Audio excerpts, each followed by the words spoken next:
all DC all the time. DC Fandome is unlike anything you've ever seen before. Hello and welcome to the Warp Shelf. I'm Frank Duran. I'm Deshaun Vasquez. And today we're doing another Filthy Casual. So welcome to Filthy Casual 2, The Second Coming. The further. We are doing another kind of loose episode because it seemed to go well and you guys seem to enjoy it. And it's a lot less pressure for us. It's a lot less pressure and, there's stuff we like to talk about. Mainly today, we're going to be talking about Fandome, a Nintendo Mini that was only 11 minutes long, and then any other stuff we've been up to. Any other things we've been up to. We can open with that. What have you been up to? What have been up to? Well, so, of course, I got a COVID scare this week. Really close to me. One of my coworkers contracted COVID, so everybody had to go get tested. I have a friend who had that happened to him almost like twice, once one after the other. Oh man, that's he rough. had like I think he had went to a friend's house and like helped her move, like helped her clean her house or something like that. Found out she contracted it. Oh god. Then had to get tested. Turns out positive, but then he also is still working. Oh god. So he's just like, oh, and now one of my coworkers have it, so I'm getting tested again. And it was just like, you just got tested last week. Yeah, right. Oh, and it's terrible, dude. I had to do the CVS self-test. It's just like a Q-tip with a hilt on the bottom, like a sword, and you just shove it up to the hilt up your nose and then just swirl. Get all up in there. And I've had a rhinoscopy before, so like I've had like a long fucking camera shoved up my nose and all the way down my throat. So, but that was with numbing stuff. This was just like, okay, yep, all right, it's up there. I'm just like, all right. I mean, it's not bad. I'm not saying everyone go get tested if you can. If you got a free location, please go do it. Might as well, because it's annoying to try to find one when you want to find one. So you might as well do it while you're at your leisure. But basically, that slowed down my entire week because I had to be like, okay, can't see anybody. I can't see anything. I can't go on work things, and tons of everything went to hell this week. But that meant I got a little bit gaming in and some watching. I finished last night What We Do in the Shadows, season 2. You've also seen I've season seen it 2. already. Yeah, I fucking love that show. It's so funny. fucking good. I I started last night like, with the Mark Hamill episode. I was too. so like cautiously optimistic because it was just like, oh, a TV show, but I'm really attached to like the cast from the movie. Yep. But then like the show was just as funny, and then the fact that they had like the vampires from the movie like show up, just like, okay, it's in the same universe. Yeah, like, we're the same thing. We're not dismissing that movie happened. and they keep bringing them back too. I mean, that's the best part about the season 2 finale was that like they were like, and here he is again. Yeah, Vladislav showed up. And I started yesterday with the Mark Hamill episode, and then just like finished the last 4 episodes, and that Mark Hamill episode had me on the fucking floor. Like I think Mark Hamill's funny anyways, you know, like it's Mark Hamill, so it's like I'm already like camped up ready for who is he in The Flash? The Trickster. The Trickster. So I'm ready for like a Trickster like performance, and I got like even better than the Trickster with what is it, Jim the Vampire? Yeah. Yes, Jim the Vampire. Where'd you hear that name? It's on your card here. Oh. Like I was losing it. It's such a good show. If you haven't seen the movie or watched the show, this is an hour and a half well spent for the movie, and then the show is totally worth it. I've rewatched the movie so many times. It's funny. It's so freaking funny. If you find vampires like comical in any way, you're gonna love this. This movie. It's just so. It's funny. interesting. We have sort of almost like an interconnected universe built up, not only with the movie and the American TV show, but in New Zealand, there's also a spin-off show about the 2 like cops. Really? Yeah, those 2 like deadpan cops from the movie have their own like show called Wellington Paranormal. That's ridiculous. Where it's just like they are in the movie, where they just wander through supernatural circumstances and have no idea what's going on. I'm cool with that. That sounds great. And I guess they're also trying to do a movie about the werewolves. That's the thing is, I'm totally okay with this being the weird Watiti universe. You know, weird Waititi mockumentary universe. Yeah, I'm totally okay with that. This is such a weird concept, and it works so well for the movie. And it's so surprising it works so well for the show, but I find it's almost like I find myself laughing at the show even further, just because I love Nadia and what's his name? Laszlo's so fucking funny, and especially because at the end, all of season 2 is people whispering to Laszlo, and then him being like, "Who calls to Laszlo? Who calls thy name?" And you're just like, perfect. I love this. He's always the one to just like swear out of nowhere too. Yeah. I forget, like, not gonna lie, this show almost makes me a little more optimistic about the Why the Last Man adaptation that they're doing, because my biggest concern is just like, but Why the Last Man can get pretty explicit, and I'm not sure how much FX can get away with. And then after watching this, I'm like, okay, I guess they can get away with more than I thought. A lot. Yeah, like it's quite the bloody show for being an FX show. Even beyond that, the like all the fucks and stuff like that, and Laszlo just being like, "This is my mother's lady in my garden." Oh my goodness, that show is it's incredible. If you haven't seen it, check it out. Totally worth watching. FX is on Hulu right now, so check it out there. And what have you been up to?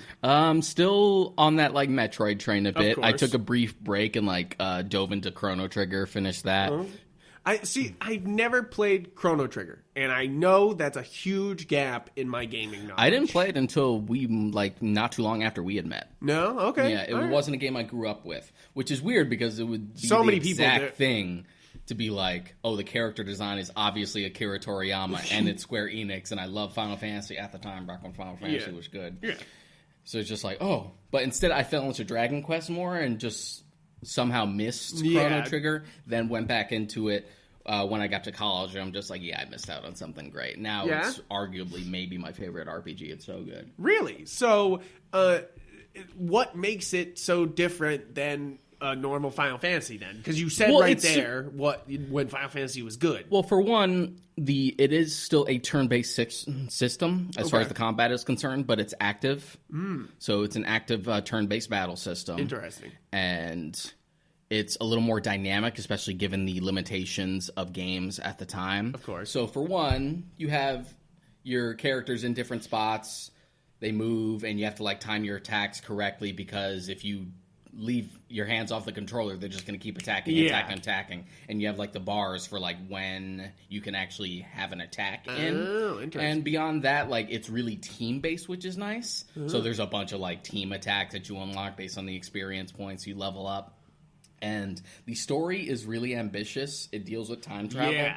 This I've heard. Yeah. I've heard so many good things about the Chrono Trigger story. That's what I assumed, is that it was going to be an okay battle system, but a great Yes, you start story. off in 1000 AD, or like this fantasy version of 1000 AD. And you go to 500 AD, which is considered the Middle Ages for that universe. Okay. You go to like 10 million BC. You go to like 12,000 BC. You go to like 1999 AD, which is like when the apocalypse happened, which is where the main threat of the game comes from. Cool. And you go to like 2300 AD. You go to like a bunch of different time periods. Wow. And it's all intricately woven, like given what characters are tied into each time period. And the side quests are like super insane, because it'll be as simple as just like, oh, go back in time. And he's like, oh, we need to get this artifact that this mayor has. Well, the problem is he's super corrupt. But what you need to do is go back in time to visit his ancestor, who is super poor, and like be generous to her, like give her something that she needs for free, and then she'll be like, I'm going to teach my children to be more generous. And then you go back to the president, he's just like, of course you can have it. That's so and you funny. Do little stuff like that. It's really impressive. That's like really how cool. They do little stuff like that, despite the game coming out for the Super Nintendo. Yeah, that's so nice. Once I was done with that, I do have Chrono Cross, which was the sequel that was released on the PlayStation. That I never got to finish as a kid. I actually played that first. But I've had like a shrink wrap copy of it for months. I just haven't dived into it yet. And, so after I was done, I was itching for Metroid again. So I ran through AM2R, the fan-made remake of Metroid 2. We talked about it last time. and that was great. And now I'm in the middle of Samus Returns on the 3DS. Okay. And did you have to buy it, or did you own a copy already? I had to buy it. That's what I thought. Yeah, I didn't own it. Yeah.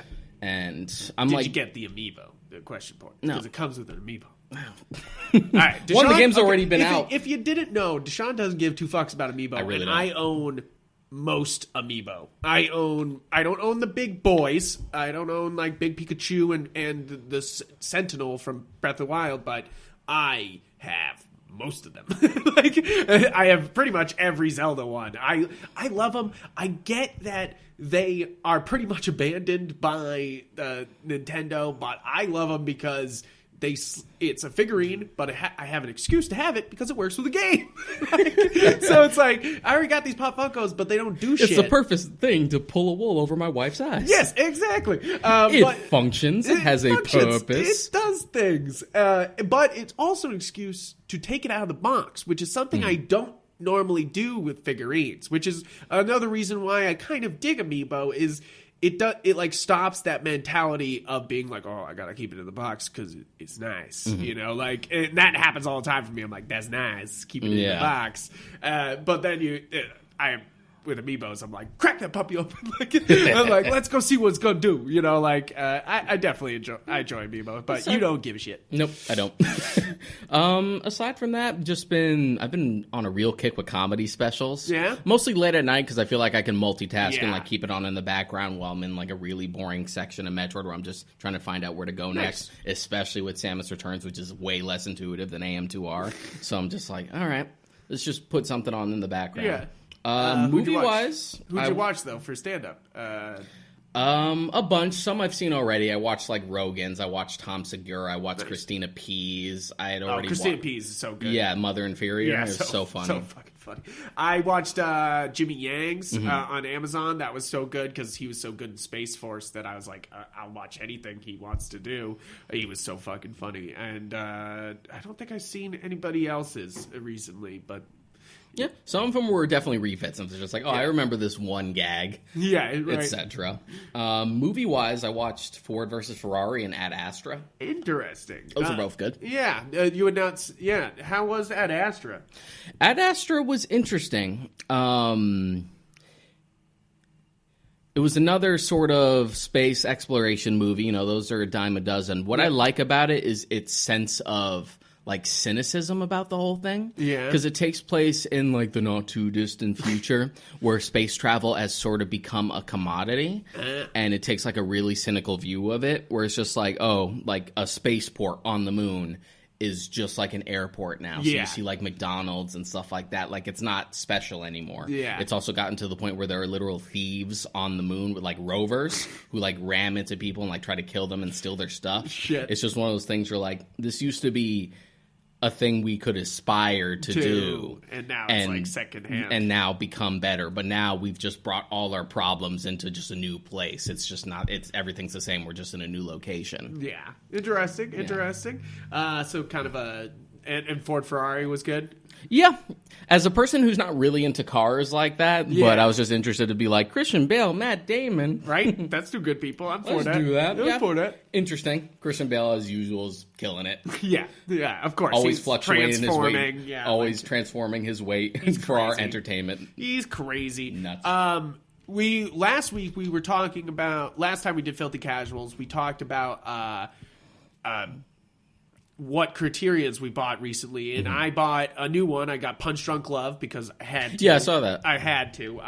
I once I saw that edition, I was like, how can I not buy one of my favorite movies as a Criterion? And it's beautiful. It's such a gorgeous edition. It's just like... Yeah, they really go out of their way. If they can, they'll be like, we're going to do like a 2 to 4K remaster using the original negative. Right. And if we can do it, we will get the director of photography to supervise it. But the best part always is that you see it right there in the front that it's approved by the director. Yeah. You know, like that number one for me is worth the extra $7 maybe to get this The nice only other edition, company I know like, who will also do that is Shout Factory. Yeah. where they're like, if they can, they'll get the director or the cinematographer on to help them supervise the remaster. And there's no reason why they shouldn't. You know, like it's like they're already making a boatload of money, and if you add that little bit of like it's approved, they can make even and more. Sometimes movies have bad transfers. Yeah, there are some Blu-rays you can watch where you're just like, this looks no better or worse than a DVD. Oh yeah, and it's mostly just comes down to like it was cheaply produced and they just kind of it's like porting for a game. Yeah. It's like they just kind of popped it out. No, there. I had a copy of the Meg that was just an awful Blu-ray, like terrible. So I had to buy. I literally had to buy it in 4K on Google Play to watch it, because when I tried to watch it on, it just looked terrible. Yeah, some movies are like that. I've had the double dip. And from certain places, like Walmart or Best Buy, sometimes will just like pump out a Blu-ray and it's not actually 1080. You're really just like selling the cover. Yeah. At that point.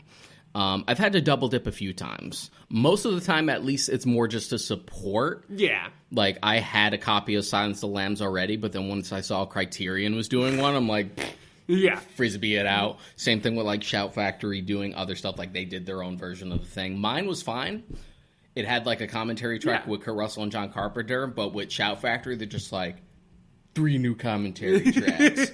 A shitload of behind-the-scenes footage, interviews, every documentary that's been on other releases. Nice. It's like, and all the video footage of them actually making, like, the practical effects for, like, the creatures. I'm just like, what do I even need this one for? Yeah, you're like, wait, hold on. Just like, ugh. But then there's been, like, twice where I've had to rebuy it just because the transfer was god-awful. And both of them were films with Schwarzenegger in it. Weird. The Ultimate Hunter Edition, as they call it, Predator, looks like garbage. It's been so DNR'd to hell for noise reduction that people look like plastic. Yeah, they look funny. I've seen it. It's so I've bad. seen it. It's so weird. So I had to like get a good copy. So I had to like double dip for that. And then I also had to copy a nice like digibook of the original Terminator, and that also looked like crap. And then they later re-released that, and I found like the good version. I've of course had to double dip for lots of Godzilla movies, bet. especially for the Blu-rays that come out. Just this week, I got Mecha Godzilla and All Out Monsters Attack, which All Out Monsters Attack is definitely one of the best Godzilla movies. Like that was the one. First off, White Eyes Godzilla. That was the one you showed me. Yeah, it's so good. It's just like Godzilla's the villain, Ghidorah's the hero. You're like, what? Also, Godzilla has creepy white eyes, and he's a real prick in this one. It's totally worth watching. But I have a DVD copy, and it's fine. But the Blu-ray, I was like, yeah, now. It would be among the few of like that old ones that I would rewatch. Would be All Out Monsters Attack. I wouldn't mind rewatching Shin just because I love the new ideas they bring to Shin. it. And Final Wars just because it's ridiculous. It's so funny. My wife hates Shin because she's never like watched all the Godzillas with me, but she thought Shin was just too many people talking in bureaucratic rooms, and I'm like, you're not understanding what they're trying to do here. Yeah, I'm like they're like making fun of sort of what they were doing before, and also like innovating, you know. But also, this is also like a metaphor for a natural disaster. Yeah, what actually happens. Yeah, in the same way that. He's like in the same way that the original Godzilla was an allegory for like nuclear. Exactly. And but it's funny because she always just like, is this one going to have a lot of people talking? I'm like, this is a Godzilla movie. Of course it's going to have a lot of people talking. Like, should have just popped on King of the Monsters. Yeah, just like, see? Just like, boom, bam, they punch each other. Just like, yeah, it's on brand. People talk. Sometimes they're a boring human character. Sometimes there's a clumsy environmental message. King of the Monsters had that. It was very on brand for the franchise. Very on brand. I would say it's like I love King of the Monsters. I really do, because it really sends into being a Godzilla movie. It's just like, fuck it, it's gonna be battling monsters most of the time. And the humans, they're on to something. They're up to something. Like Final Wars does. You know, like that's my it's funny. It's like Final Wars is one of my all-time favorite Godzilla movies because it helps that it just doesn't stop. It doesn't stop. Yeah. They're just sitting there being like, what the fuck? And then even when you get to like the human stuff, just like, well, now the humans are fighting too. So you're like, hey. Or they're demasking themselves for being aliens or something. Yeah, it's ridiculous. It's ridiculous. The other Blu-ray that I got was all 3 Rush Hours. Yeah, I saw that. It was nice. It's a nice copy.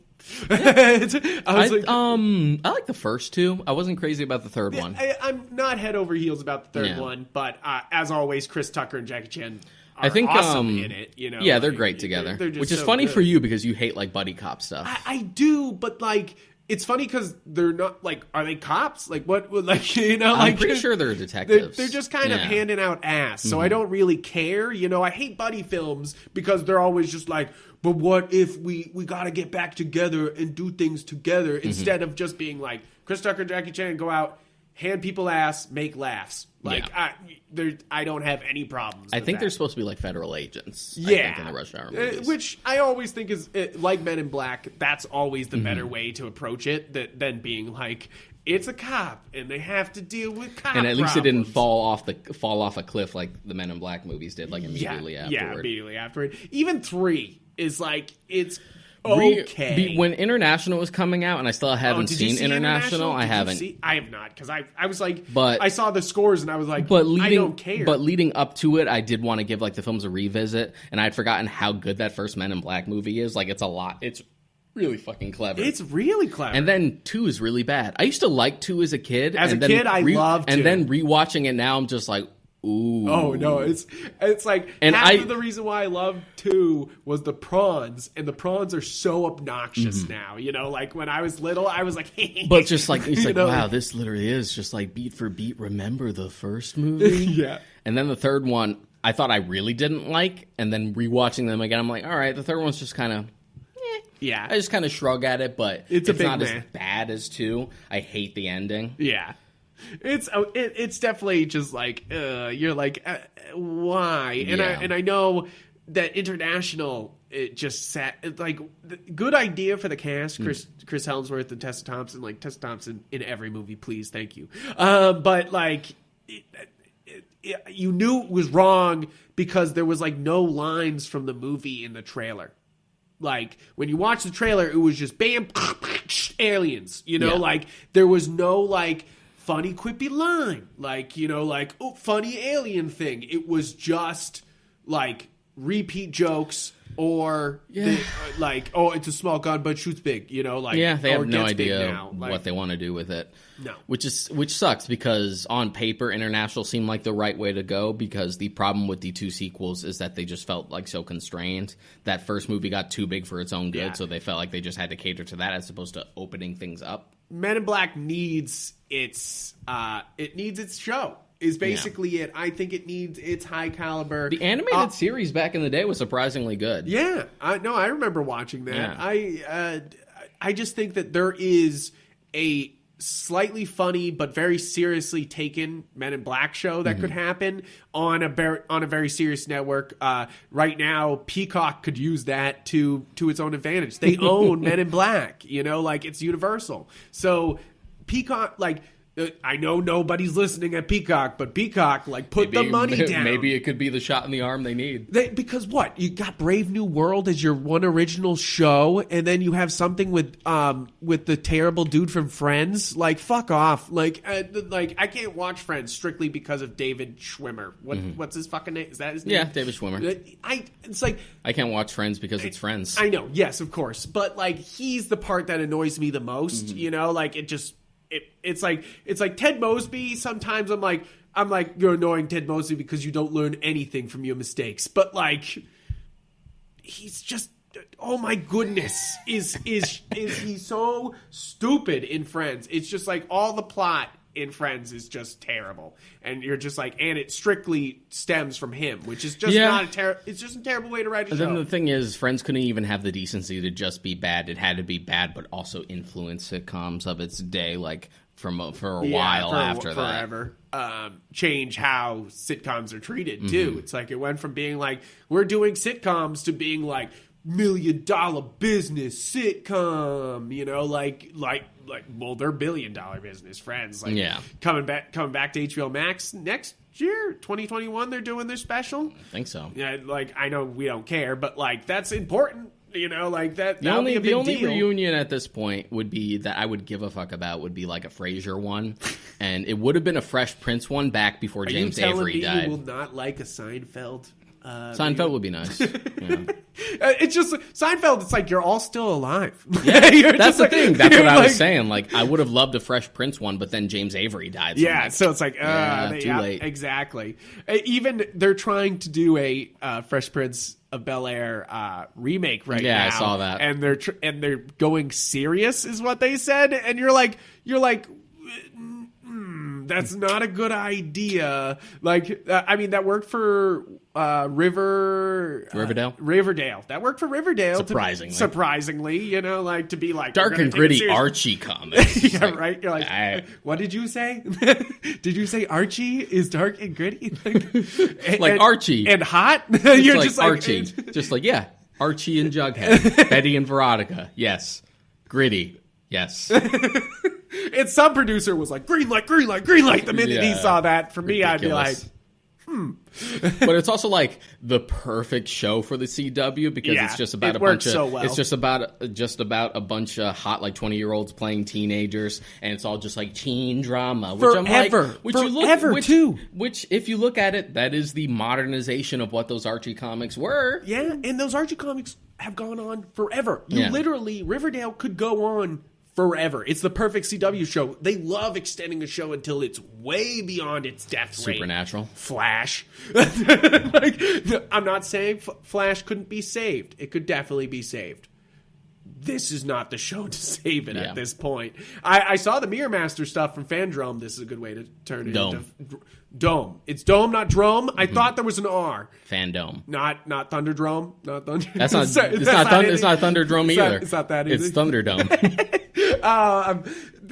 I saw the trailer for Flash there, and I haven't been watching Flash, but I was like, Mirror Master, and it's a female, okay, and it looks like they're using her as the big bad, which for me, as a Flash fan, that was something I wanted for a while, and they already had like Mirror Master episodes beforehand, but he didn't really show up all that much, and he wasn't like, this is the Mirror Master I want. Like, Mirror Master handled properly should be the main villain of a season. Yeah, exactly. And that's why I'm like, hey, that trailer, looked pretty good. Yeah. Like, but then they add all this other stuff of like, but I'm going to bring him back. So you're like, so you're doing another timeline reset, Flash. Like, what are we on here? 4, 5, 6? Like, what are we talking about here?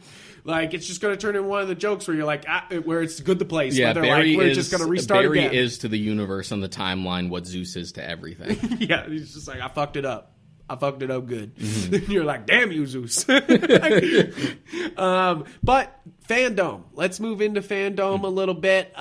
So Fandom, pretty good event for being a virtual event. I pretty much had it on all day in the background. I was going about my day and would just like tune in and out based on like the subject I cared about. I would pay attention to the schedule to be like, don't care.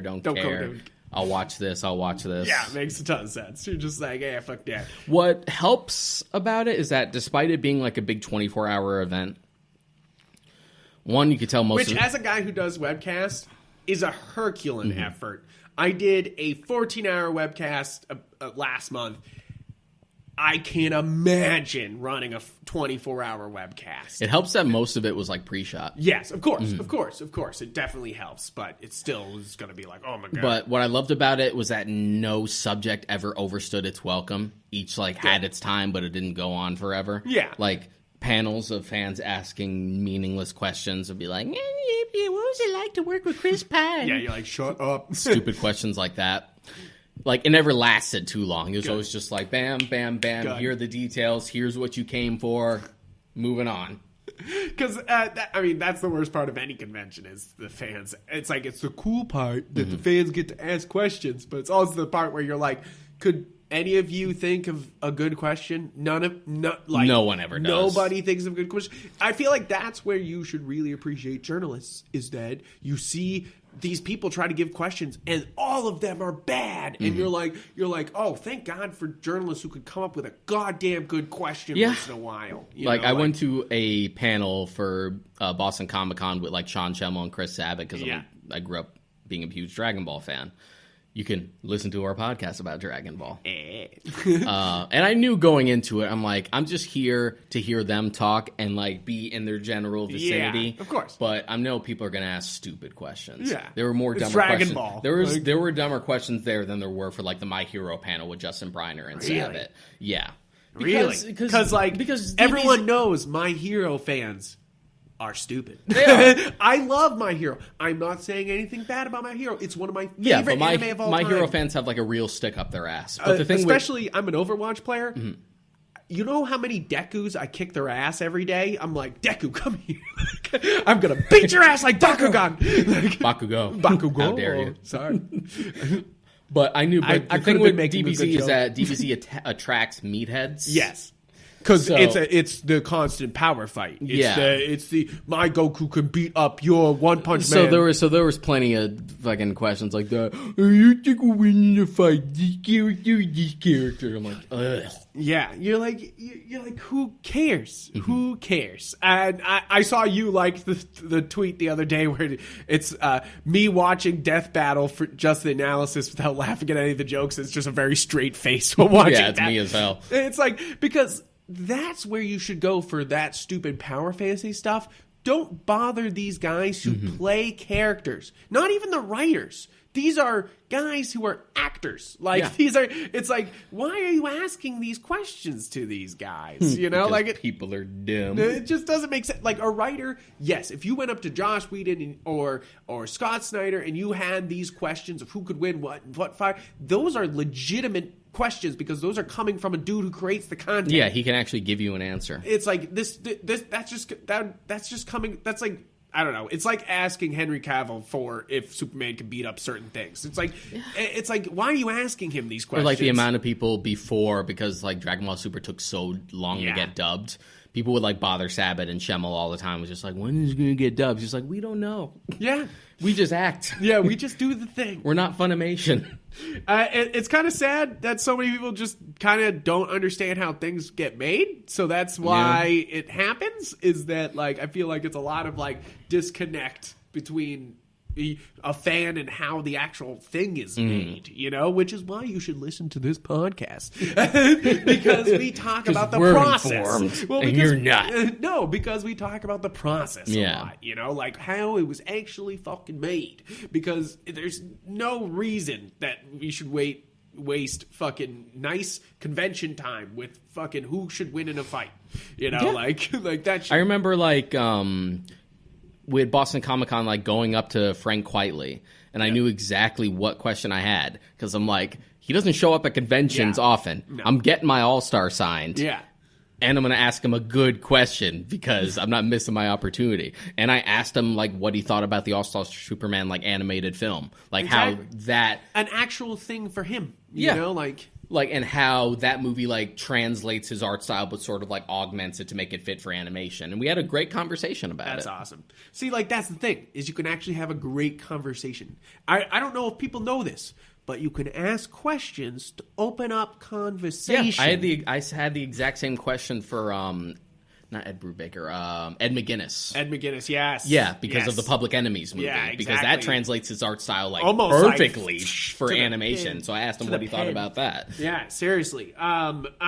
So moving on to some actual content here. So what do you want to start first? Should we just go into the Batman? We'll start. Should we just get into the Batman? I mean, here? if you want to get it out of your system. I just want to get it out of my fucking system. No, I'm just kidding. I'm excited about this movie. I tweeted it, and I'll say it again on the podcast. I have full confidence in Matt Reeves. Yeah, after I don't give a you shit. and I both after War for the Planet of the Apes are just like, just let him do what he wants. But exactly, if anybody watched War for the Planet of the Apes, you go give that man any movie, he's going to make that amazing.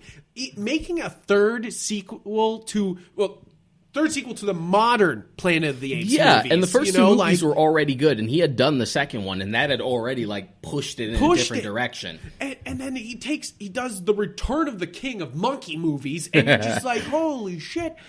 You want to give him anything after that. And I mean, the guy's got a track record a mile long, and you just that's basically it. I didn't need the trailer to tell you that the Batman was going to be good. But certainly didn't hurt. It definitely don't hurt. I love the Riddler's look. I love that they went like total. I'm all about the vibes that this trailer was giving me. I'm like, this looked like a fucking Fincher movie. It's like, this would look like a trailer to like Seven. Yeah, right? He's like, or Zodiac, but it happened to have Batman in it. I'm like, fuck yeah. It is kind of Seven with Batman in it, you know, like, because they have the victims with all the notes on them, you know, like, it looks kind of like... Good. First of all, I'm so happy that, like, Riddler's the main antagonist in this one. Yes, because you had the Penguin. That was who I was... Before Bane was announced for Dark Knight Rises, that was who I was hoping Nolan was going to do. Oh, yeah, because Nolan would do some cool Riddler stuff, and then we got Bane instead.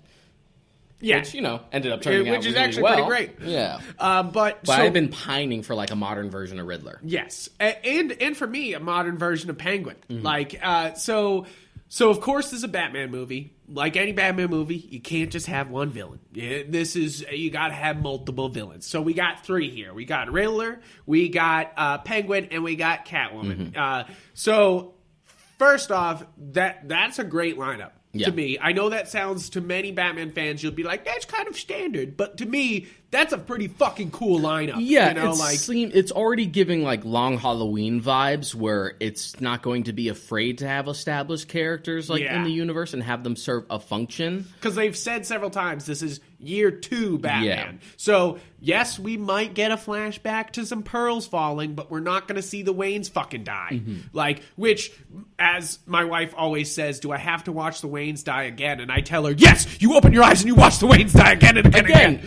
And I brought this up before. At least every time they do it, there's actually a contextual reason for why it happens. Okay, so my argument to the Waynes dying on screen every movie is a lot of heroes are started by tragedy. But usually it's like, oh, my friend died. But it's not how they got their powers. It's not how they, like, do things. Batman is strictly boiled down to that moment. You know, like, that's one of the beautiful things about Batman, is it's strictly boiled down to what does a boy do when he watches his parents get killed by a criminal right in front of his eyes. You know, his whole world taken away from him, and then he has to rebuild. And what does he do in response to a city that is just full of instances like his? You know, like, what does he do? And, of course, he's got trauma. And this movie, they are leaning in on the trauma. Like, but again, this is one of those things where, like, every time they do it, even if you're tired of it, it does serve a purpose, even beyond, like, that thematic point where, like, it's such a through line for the character.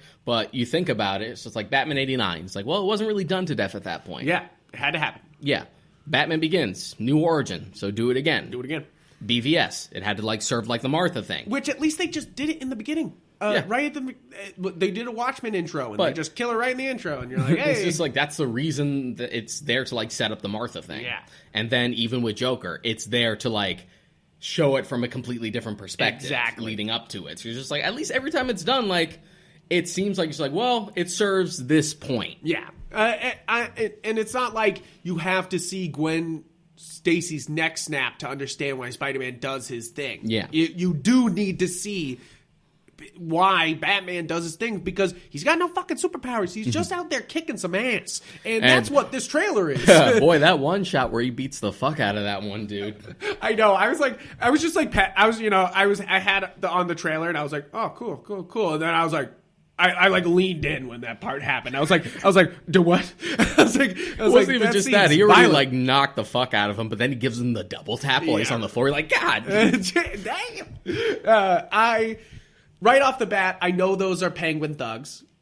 Because first off, because I saw a bunch of people being like, are those Joker thugs? Because they're all painted white. And I'm like, first off, you're dumb. Second off, this is Gotham. Everyone wears fucking face paint. and third, it's white.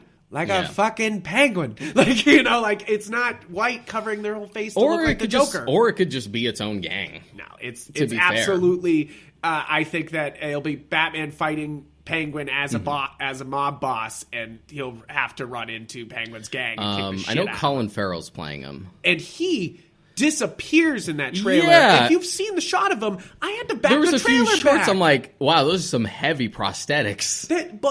That is an incredible job. Like, he doesn't look like we're still gonna get an amazing performance from him because he's always great. Yeah. I don't think I've ever seen a movie I don't like him in. Look, man, even in stuff like Daredevil where he plays Bullseye, he's fucking hilarious. He's fucking good. He's just hamming it up. He's just like, I know exactly what this shit is. And in Bruges. Yeah. I will always watch anything he's in, and I'm so excited for him to bring even in something to even the like Penguin. garbage, like the Total Recall remake. It's like, well, it wasn't your fault. Yeah, right. You're just like, But yeah, just I love the sense of atmosphere that I'm getting from this. Exactly. And I did watch the panel with Matt Reeves. Yeah, nice. Like beforehand, and just his sense of like knowledge about the material is very reassuring. Exactly. It's not because it's not as much as I love Nolan, he kind of doesn't give a shit yeah, about it's the source typical material. it's the typical journalistic thing of just like, yeah, I've read Dark Knight Returns, I get it. Yeah. But like Matt Reeves is just like, this is what I understand about the character. This is like the nuance. This is what Batman means to me. These are like the runs that I really like. That's why I have full confidence in him. This man understands it, you know, like and he understands the Planet of the Apes material so well that he crafted something like that. Yeah, he would talk about like his influences and what he's trying to do with this, and I'm just like, I'm all for it. He said Taxi Driver, French Connection, and what was the third one? Whatever. Chinatown.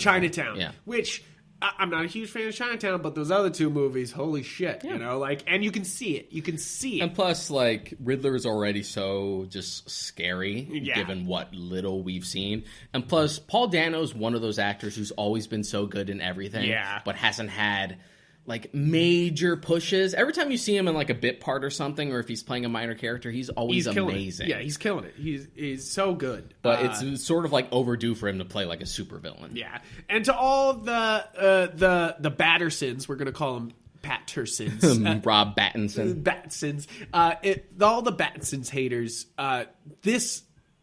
Go watch any other movie than Twilight. Yeah, just like if you're, I say this. Like, judging Robert Pattinson for, I don't know, the Twilight movies and Goblet of Fire is like calling Natalie Portman a bad actress because you've only seen the prequels. Yeah, exactly. Natalie Portman's one of our is a national fucking treasure. Yeah, like, you know, like she is an amazing actress. She's literally a living legend during our time. It basically boils down to just watch more movies. Yeah, I mean, I get it. Like, Pattinson mostly sort of like veered to like indie projects like post Twilight because he was trying to like shed that image. But there's some great just movies watch more there. movies. There's some great movies there. I feel like people are going to watch Tenet and be like, oh, man, now I'm really excited for Pattinson as Batman. When you could have watched Lighthouse and been like, I'm traumatized, and also, holy fuck, he's so fucking great, you know, like, or Good Times. Good Times, he's fantastic in that. There's so many good movies he's good in. He's shown that he's got the chops. It's like Daniel Radcliffe. It's like, you wouldn't be like, oh man, I've seen him in Harry Potter 1 and he was a child, so he's no good. You know, like, it's like, this is a man who's gone out and done he's backed away from the big franchises, done the loop of indies, and is going back to the big franchises, you know, like, which for Robert Pattinson, it makes sense to me, you know, like, especially this brooding of a Batman, you know, like, this is not like, this is a very like young, still not together Bruce. He seems kind of like unstable and hasn't really like become the Bruce Wayne character. He hasn't like solidified what the mission is yet. Yeah, he's just handing out justice, vengeance. Yeah, just beating people to an inch of their life. But I really I thought this trailer was great. I'm so excited. Yeah. I have a ton of hope. It's a good thing that they even had stuff to show us, because they only got to shoot like maybe like 25% of the film before they had to like pause. Exactly. And now they're like back on it. So, I mean, gives me some hope that, like, because there's as much as the coronavirus sucks, I think it may be a good thing for some people to step away from their movies and come back to them. You know, like, it kind of disrupts the process, but it might also give you some perspective. You know, like, which will be hopefully good. Yeah, I'm looking forward to it. Was it like next year? Yeah, because they had next year. like the 2021, which is really clever because they used the question marks as the twos. I'm like, yes. So, I mean, that gives me a lot of hope. What kind of I don't have as much hope for is the Justice League trailer. So, Justice League, Zack Snyder cut. I definitely like what's going on here. 4-hour cut of the movie. Okay, I guess. Which will apparently be split like into 4 like 1 hour parts, like a miniseries. Oh, okay. Makes sense. I mean, that's cool. They sort of did something similar with like Hateful Eight on Netflix. Yeah, and they did it with what's the one that The Irishman? They also split that up if you wanted to, which I did not want to. but that's what I want to do with Justice League is I'm going to just sit down and watch that 4 fucking hours. Yeah, like, I'm just going to sit down and take it all in. It more or less just boils down to what I've been saying like every time the topic gets brought up is that I like Man of Steel. Yeah. I like BVS, especially the Ultimate Cut. So I just want to see a Justice League movie that's more in tone with that as opposed to something that's just like altered and like retroactively tries to be something it's not. Yeah, exactly. I think the Justice League we have now is such a tone reversal and such like a we fucked up sort of thing that it doesn't seem right. And I would love to see what was originally intended. Even if WB... Well, what's funny about this is you could say WB didn't approve of it at first, but now they're throwing money at it. And not a little money. This is the most expensive director's cut of all time. This is a crazy amount of money. I have hope because there's lots of cool imagery here. It looks like the team's more together. Yeah, more there's already a sense of just like even just like opening right off the bat with like a glimpse of Darkseid. Yeah, it's just immediately just like, all right, we really did get something very different. Yeah, very different. And I mean, strictly from the point of Flash, they show that she meets Iris West in a shot. There. There's like stuff that we got glimpses of in like the early trailers for Justice League that never paid off. Yeah, exactly. And I always remember being like, well, where did that go? Like in those trailers, and I'm glad we're gonna see it. I have hope for this, but I also think this could be a very long in the tooth movie. Yeah. There's potential here that 4 hours will be too fucking long. But it could be, as Zack Snyder says it, this is for adults. This could, which, first off, I don't like his argument there that this is for adults. The funny thing about Zack Snyder is that before his daughter died, he was pretty affable when it came to like interviews and like interactions and stuff like that. Like he was always like nice and stuff like that. Even when like Man of Steel, BVS came out, it's just like, not everyone's gonna like it. It's fine. Yeah. But then like after his daughter died, he just doesn't give a fuck anymore. No, he doesn't give a shit. I don't like. He's really all for it. I like a director defending their shit. I really do. But now he'll really be like, no, fuck you. Yeah, and he especially he said fuck you to a guy who was writing about a leaked trailer too. He was writing a review. Like the reason why he got pissed was because the guy was off of a leaked trailer, which first off is unprofessional. Like you could talk about a leaked trailer, but don't be like this movie looks bad because of a leaked trailer. That's. I just don't. You're running off of not complete information, which is isn't that just journalism in a nutshell? Now? It's the reason why on Galaxy Geek we don't do news like that because it's bullshit. It's ridiculous. It's ridiculous to try to beat everybody. If this is up to the same par of quality that I would like say BVS the Ultimate version is, then I'll be fine with that. Exactly. I'm not head over heels about the complete cut of Batman vs Superman either. I think it completes the movie and makes it definitely way better. It definitely helps it just be more like you said, coherent, more coherent, more cohesive. Because when you watch the theatrical cut, all these like loose ends that don't go anywhere. Yeah, there's at least a complete whole. It's not going to change everything you don't like. If you hated Jesse Eisenberg as Lex, that's not going to change. It's not going to change. So, and that's the thing. That's why I have hope. Is I like this cast. I like what we were seeing in the trailer. I like footage of Ben Affleck looking like he wants to be there. Yes. Because that was like the tell when you watch like the Justice League that we have, like what was originally shot and what was a reshoot, is that Ben Affleck's gained a little weight and he looks like he does not want to be there. Yeah, he looks pissed, and I'm sure they kind of were. They were working on. They signed up and were working on another movie. You know, and we're finally going to see that movie. But what came out was not what they had originally all worked together on, you know, like, which is what I'm sure was always frustrating about this situation. So it just depends on how it's done. Because it could get very self-indulgent with a runtime like that. But I'm just like, well, BVS benefited for being longer. Watchmen benefited from being longer. Sometimes a film just needs to be as long as it needs to be. I think Zack Snyder is one of those filmmakers that just... he needs to tell the big tale. And with the studio system trying to make his tale smaller, it's rough, you know, like, because he wants to tell this big biblical type of story, you know, like, and sometimes that gets lost in the translation when they have to cut things out. I mean, even looking at the runtime of Man of Steel and BVS to Justice League, it makes sense. Or even Endgame. You're not even comparing it to Endgame, which was over 3 hours long. Yeah. Like, but what I'm saying is, it makes sense that the third movie in like his trilogy would be like, with the Justice League, would be like the big epic guy. Yeah, the big one.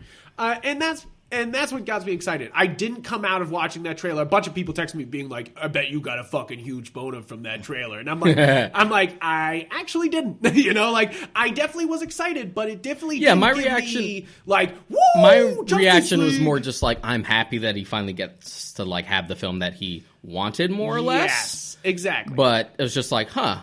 That was sort of my reaction to it, just like, huh. Yeah. Just like seeing the glimpse of Darkseid and what I presume to be... the black suit, Yeah, Superman. the black suit, what I presume to be Desaad in the hood. Yeah, I'm I just saw like, that. I'm I was like, okay, all right. I was like, bring him in. All bring this him in. like different stuff. It seems like the MacGuffin is slightly different. They keep like showing like the spear that Darkseid has. I'm right. Like, and Wonder Woman finding it in the ground and stuff like that. You're just like, and a lot of like Speed Force stuff with Flash. Yes. And the glimpse of like the nightmare world from BVS that never and got paid a lot off. more cyborg stuff, which is where I think we're seeing this like Ray Fisher being pissed thing. Yeah, I know Snyder has said that like Cyborg was supposed to be like the heart of that movie. Yeah, and it looks like he is, you know, because we of course have that clip of his father disintegrating into the mother box, which we didn't have in the movie. That was the biggest surprise. For me, that was the part that got me most excited, which is so stupid because that's not even like, you know, like it's nothing compared to normal viewers. But for me, I was like, that's comic. That's direct comic right there. Not even that, but it's also like that's a direct indication of how different this movie is going to be. Exactly. Like we're changing this up so much. Like he's dead, you know, like, and you're like,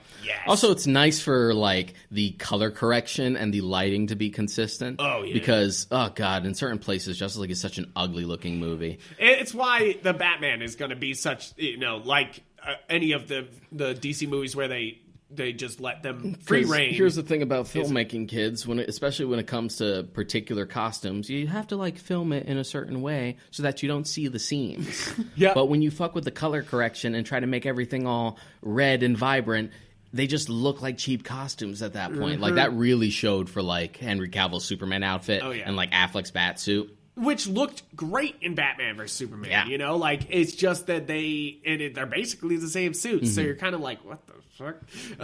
But moving on from this trailer, we have a couple games. We got Gotham Knights. Gotham Knights. Which is pretty cool. To clarify, does not take place in the same universe as like the other Arkham games. See, that's where I was confused. I was watching it being like, so is it Arkham? Like, I was like, no, because it doesn't look like it because is. one, Gordon wasn't dead by the end of Arkham Knight. Yeah. And Batman didn't actually really die if you saw the true ending. He just sort of went further back into the shadows. And also, Tim Drake was already an adult by that point. Yeah. Where it's like Tim Drake is a kid again. Yeah. So it's definitely not the same universe. So, I mean, I like this idea because, first off, yes, the Bat family is an untapped Gold mine. You know, like it's so much stuff. And first off, to see Becky Kowloon's Cloonan. Sorry, I'm so bad with names. Her Batgirl on screen in 3D is really that wasn't cool. hers. You're thinking of Babs Tar. Babs Tar. It's so Burnside cool. Batgirl. Like first off, we were reading that at the time. Yeah. So to go from like reading a book to seeing it in like game form, you're like, fuck yes, and we interviewed her. Go back to our YouTube page. Go through it. You can watch the interview where she's the nicest person. I think that was even before like the first issue came out. I think that was like when it was announced. We were like hyping it up. We were there being like, we love the design. You know, like we were just like, it's fun. cool. She's extremely nice. Follow her on Twitter because she posts really great art. Babstar. And it's so cool to see that art transformed on screen. The other things I'm not so excited about because first off, Red Hood being with the Bat family is always a problem for me. Yeah. You know, like he's first off should not be hanging out with the Bat family. He should be threatening them or somewhere else. Or doing his own thing. Titans or something like that. He's the redheaded stepchild. Yeah, exactly. The red-hooded stepchild. So it's like, but the thing is, everybody wants to play as him. I saw a poll that was like, who are you going to play as Gotham Knights first? 69% of people said Red Hood. People fucking love Red Hood. People love Red Hood. So this past week, John Boegas was like, I want to be Red Hood in a movie. And first off, yes. But like, also, Red Hood movie, no. You know, like, you're just like, you're like, yes, great casting, no.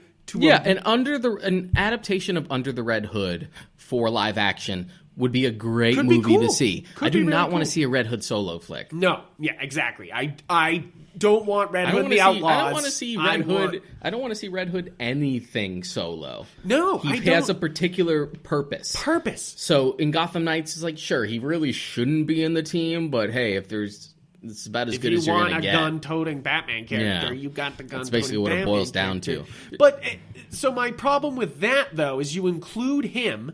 But you don't include Damian, you know? Like, well, Tim is still Robin at this point. I know. But then, you've killed Batman, and so that means there's no Damian at all. Yeah, in this universe. Unless Talia cloned him beforehand, and we're going to run into Damian later. And I guess there's going to be a time skip at some point, because you see, like, the Burnside outfit for Batgirl, and then one that has, like, a more traditional cowl. Yeah. But you also see Tim Drake Robin, but then if you actually watch, like, the gameplay stuff... It's like Red Robin. It's like Red Robin.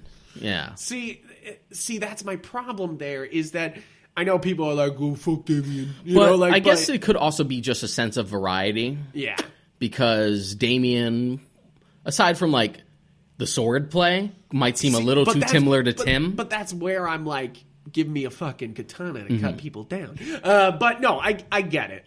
Because you have the gun, you have traditional Batgirl, and then you have Red Robin with his stick, and Nightwing's there too. And then you have Nightwing with the baton. So you have different gameplay here. Like I get it, but you could have also gave Damian fucking guns, you know. But of course, Red Hood is the popular character. You use Red Hood. It doesn't like make me mad. And to be honest, I feel like Tim could use a little love. Yes, of course. Yes, I will always say that Tim Drake's a great character. I always feel like he's being underused. Yeah, like. I'm excited about him. It's because he's in like this weird middle ground where he's not a Robin anymore. He's like Red Robin now, but he's not quite his own man to the level that Nightwing is. So he's Red Hood is. Yeah, you know, so he's in like this weird purgatory. No, yeah, he's stuck there. So I'm always excited to see him be Robin and then Red Robin. You know, like, the gameplay video of it showed more promise, even so than like the cinematic trailer did. Okay, because you got to see like the down and gritty. Here's a mission and like pre-alpha footage. Here's how it's gonna play. I'm just like, all right, I can see the elements that they're like pulling from the Arkham games, but also the stuff that they're really adding to make it its own thing. Like the combat's way more intricate. Yeah, it stuff seems like so. that. It seems so. I mean, I'm excited for this game. I just want to see it out. I just think Red Hood is a weird cash grab here. You know, like where you could have made a character that worked for the story, and instead you just went Batman with guns. We kind of already ticked that box with Red Hood and Arkham Knight, and that was already clumsily done. Yeah, and that's my other thing. There is that the reason why people like him is because of Arkham Knight. But I get it; it's the money. People love Red Hood. I remember when he was put into Injustice 2, people lost their goddamn minds. I only like him because he's the Robin that dies. You know, that's basically me. Like, I don't mind Red Hood, but I feel like in the same way that like we talked about Bane on the last Filthy Casual episodes, like he served that one purpose, and he's just like coasting on that the whole time with like nothing else there. Exactly. And I get why people like him. I really do. I can see why you guys are like, man, Red Hood's so cool, but at the same time, he's a one-purpose character. Well, two purposes. Scar Batman by dying, and then come back and scar Batman again. Yeah, basically. You know, like... It would be cool if maybe he wasn't a part of the team, but he was like the rogue element. Exactly. Separated like from them. So you get that like taste of like, well, we have the family here, but then we have Red Hood for the gameplay where you want to be bad. Yeah, you want to be bad. You want to kill some people. Yeah. Like, I get it. I just... Yeah. That's all I can say about it. It's just like, I hope for this game, but... Yeah, it's showing promise. It would be nice, because, I mean, even Arkham Knight, for, like, as underwhelming as that ended up being, if you compare it to, like, all the pre-Arkham Asylum Batman games, just, like, I'm not going to try to act like a spoiled brat. No, definitely not. It's a great game in that aspect, where it's like, it might not be as good as City, but damn is it a good Batman game. Talk about relatively speaking to the rest of these damn games. Yeah. So the other game that was announced that is in the Arkhamverse is potentially because it's Rocksteady. It seems to be. It's Suicide Squad. Kill the Justice League. Kill the Justice League. Great trailer.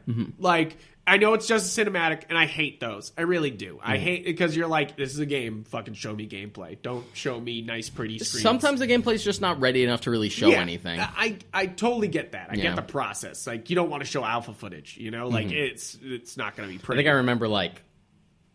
I think I remember reading somewhere they're just like, why didn't they show a thing? Haven't they been working on this for like a couple years already? It's just like, do you know how long it takes for game development to go on? Yeah, and for it to look nice enough to present, so you guys don't all go, oh shit, it looks like shit. You know, like, it's much better to delay, then put out the nice thing than it is to be like, here's the shit thing, let's make it better. There's something really weird about like the way, mostly because like, you could argue the quality of the Suicide Squad movie, but that movie did make money. It made some good bank.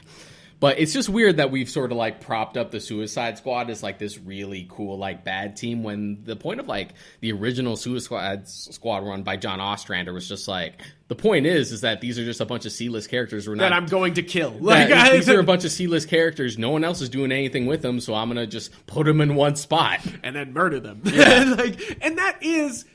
Okay, I know we're jumping a little bit because we're talking about Suicide Squad, but we also have the Suicide Squad. Well, we had a couple things. We had a behind the scenes, we had a name announcement, we had some posters for that, and I love everything that's going on with the Suicide Squad movie. James Gunn's Suicide Squad. First off, the game with the trailer. Looks cool. I'm excited about it. It looks good. I hope that Rocksteady can like stick the landing this time as opposed to Arkham Knight. I am getting a little sick of evil Superman shit. Yes, but it is Brainiac, so it's like but it's getting obvious that Brainiac would take over Superman to be able to take over anything. But it's getting like real fucking old, and it's getting super easy. Yeah, like it was cute at first. You know, occasionally you get like the Elseworlds tale. Injustice help sell it because like its version of that universe was so compelling, but like everything seems to want to be like evil Superman. We don't know what do we do with Superman. We don't know. Just fucking make him evil. Make him evil. I mean it makes sense for what they're doing. And the game looks like it'll be a lot of frantic action. You'll be running around with a lot of different characters. Hopefully, you'll be running around with some friends. We'll see what they do with it. But as far as James Gunn.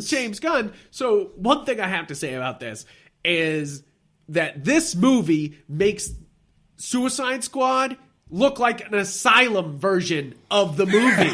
Like, if you didn't have fucking Will Smith in it and Margaret Robbie, you would look at that poster and next to the Suicide Squad poster, and you'd be like, that's an asylum version. Because the colors are weird, you know, like, they were going for that green and purple and pink that was going on, which is, it makes that movie unique looking at points. But it definitely, like, when you put it next to, like, the very serious The Suicide Squad poster that's done with nice painted art, you're like... but it's also like... Come on. It already looks very much like that original John Ostrander Suicide Squad, to the point where like they use the same logo.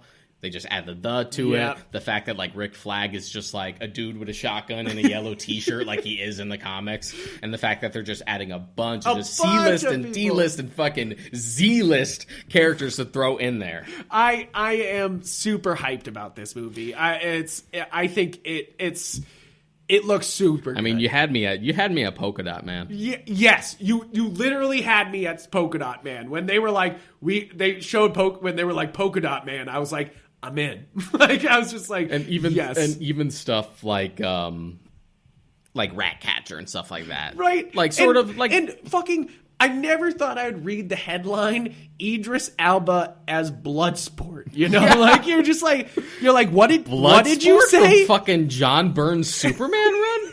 I haven't seen that dude in a while. I know. I was like, you paid all this money for Idris Elba and you made him Bloodsport? Yeah. You know, that seems like a thing where they were probably flirting with the idea of having him play Deadshot to replace Will Smith, but then they were just like, no, we could use Will Smith again. Let's not burn that bridge. Yeah, I think that's a good idea. I think this cast is incredible. I make him Sportsmaster at that point.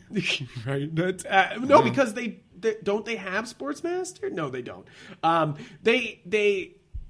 I love this cast. This cast is endless. You know, like ridiculous. First off, you got don't get attached. First off, you got Margaret Robbie back as Harley Quinn. Finally in fucking red and black. So it's yes, finally in red and black. But I think the most important part is Harley Quinn has become, because we first thought that Batman was going to be the Agent Coulson of the universe, and he was going to gather everybody.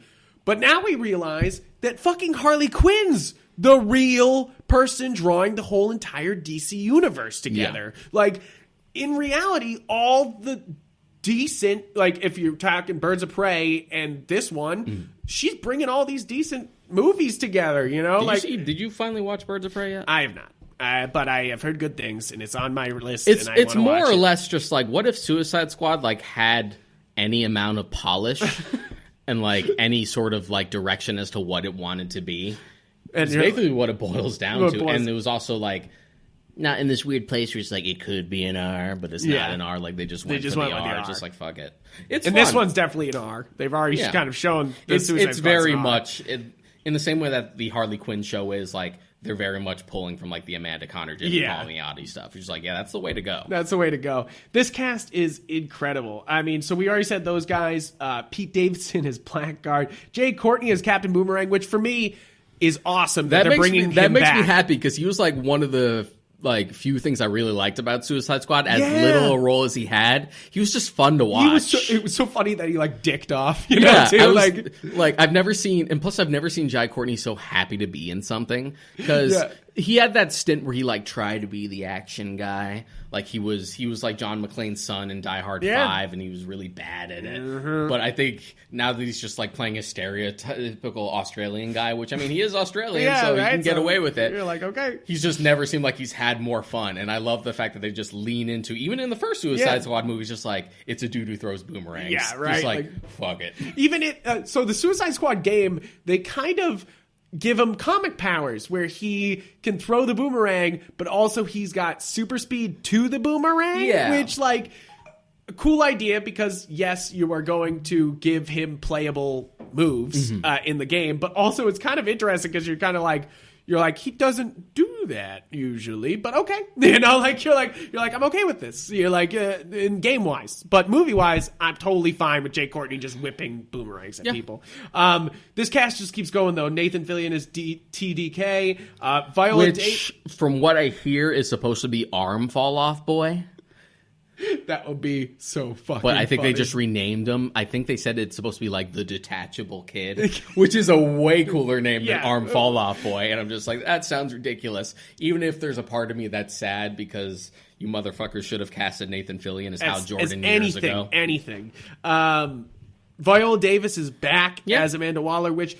So and that's another thing I love about this movie is... So they're going with the title The Suicide Squad, and you kind of assume they're kind of being like, that didn't happen, but that's not what's happening the case. here. It's a very soft in-universe reboot. Yeah, but it's like it is in-universe, and it's all like the same people, you know, Yeah. like it's great that But way. it's sort of like a shot in the arm. It's going a different place. Exactly. I I love the behind the scenes like stuff we got to see of it beyond just like the roll call stuff, Right. But like them on set and stuff like that. where it looks like they're in Nam or something. Yeah, you know, you're like what? They literally said like James Gunn said it's like a 1970s like action Which movie. I'm totally for Yeah. that, especially because you have these like big name actors being blown to bits for like it's gonna be great. for James Gunn jokes. You're like, this is gonna be great. I'll tell you what I'm really interested in is Weasel. Weasel, I know that one shot where he's like licking the glass. You're like, James Gunn, what do you have this thing of like dressing up your brother as as ridiculous like characters as like either a raccoon or like this really grimy space pirate?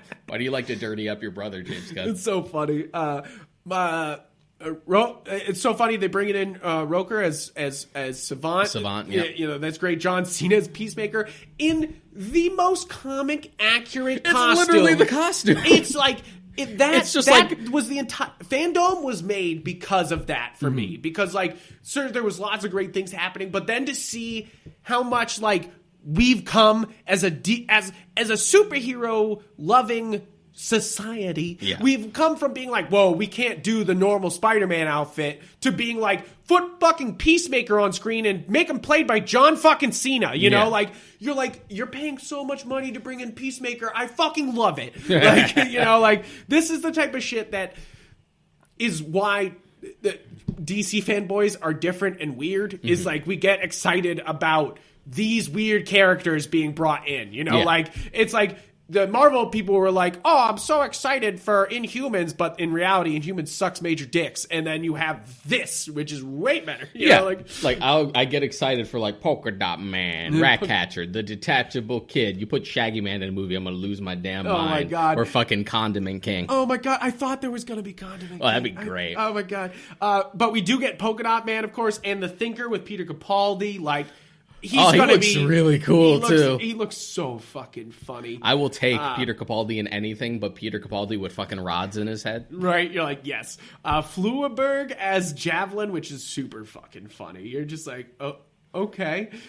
Place your bets. Who's making it out of this? Right? Oh, nobody. No, King Shark is. I don't know, James. Well, the thing I love about the reveal of King Shark, where he's just like, hey, he's just waving, already gives me huge vibes for like the way they did King Shark. Yeah, in the because it was Harley Ron Quinn show. Funches. Yeah, it's Ron Funches. Which, first off, I love Ron Funches. I think he's so fucking funny.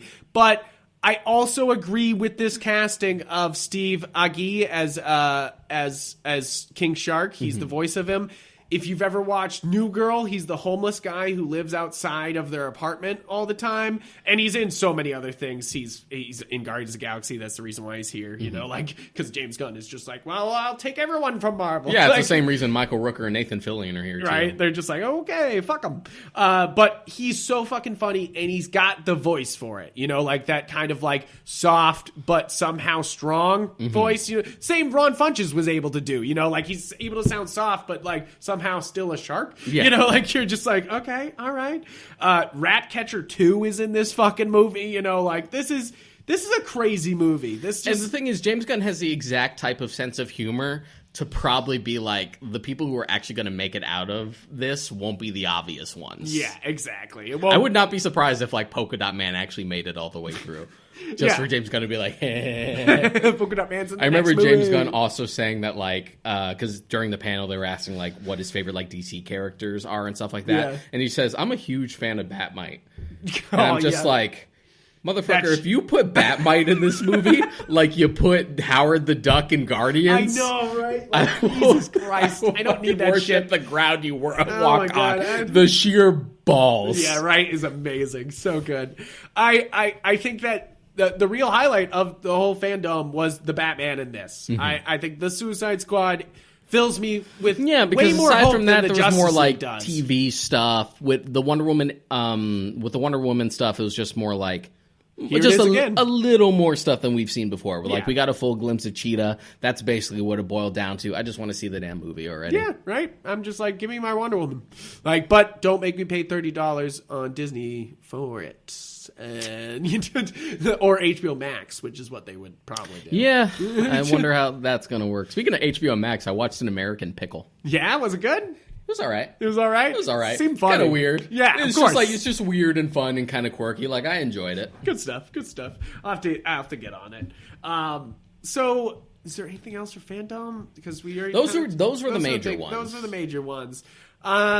So moving on to the Black Adam stuff. the Black Adam stuff. So the motion comic trailer. The motion comic. So first off, it's kind of cool a motion comic trailer. I know a lot of people were like, that was lame. But as a guy who's watched motion comics, it was kind of like, hey. What interested me the most was that, because like a Black Adam movie sounds so weird to me. The only reason it's happening is because The Rock wants an excuse to play a Superman-like character. But I dig this idea because the fact that the Justice Society is involved is what really intrigued me. Yeah. So, yes, this is what was intrigued me by this entire thing is they're leaning heavy into the villains. We got Suicide Squad, we're having Black Adam, even Joker, even if it's doing in its own spot. It's leaning into the villains, and I don't mind that. But what's important about the Black Adam trailer and movie is it opens up the DC universe to the I know Suicide Squad does, but this really seems to open the universe. I know that Justice League has a lot of superheroes in it for some people. That's not enough. I want 30 fucking superheroes in the back, just fucking around. Once you start like messing with magic, because you have like a little bit of that with Enchantress and stuff. Oh yeah, give me Dr. Fate, baby. Suicide Squad. That's my thing. Just like Dr. Fate, I'm there. I'm not even here for Black Adam. I'm here for Dr. Fate. I think this is an important part in the DC phase.